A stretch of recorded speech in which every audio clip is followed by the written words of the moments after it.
सबभन्दा अनुशासित विद्यार्थी मै हो। म त बोल्दैन केही पनि गर्दैन। कुन पक्षको तपाईँ?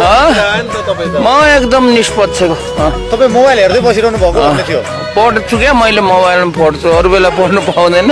विद्यार्थीहरू भनेपछि त्यस्तै हुन्छन् सबै, जहाँ पनि, चाहे स्कुलको होस्, चाहे कलेजको होस्, चाहे संसदको विद्यार्थीहरू हुन्, जहाँ पनि हुने भनेको चाहिँ त्यही हो। रमाइलो भयो आज, एकदम हानेन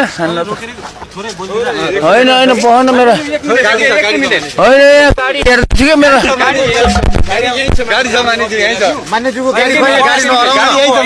ल के हो भन्नु? आजको संसद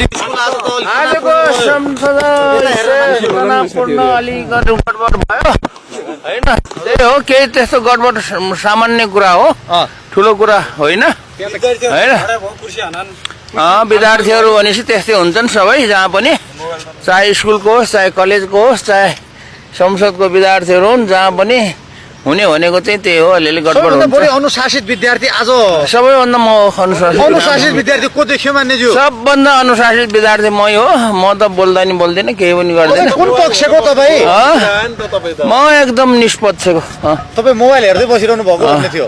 पढ्छु क्या मैले, मोबाइलमा पढ्छु, अरू बेला पढ्नु पाउँदैन। मोबाइलमा खुब पढ्छु। स्कुलमा आएपछि पढ्न मन लाग्छ। होमवर्क पनि गर्नु पर्यो होइन, होमवर्क गर्ने।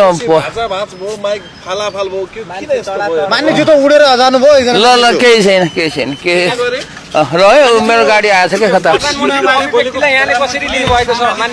अब त्यो कुरा थाहा नभएको कुरा के हो कसो हो, अब त्यो थाहा छैन कि मलाई, थाहा नभएको कुरा कसरी बोल्नु हो। प्रधानमन्त्रीज्यूले यहाँ परिवर्तनका लागि आवाज उठाउनु भएको थियो, बजेट टन्न हालिदिनु भएको छ भन्ने छ, के छ मान्यज्यू? त्यसलाई टन्न भन्दैन, 4 अरब भनेको, 4 अरब रुपियाँ भनेको एउटा टिको लाउने बजेट हो। त्यो 1 वर्षमा हुने होइन, बिस्तारै थप्दै जाने हो।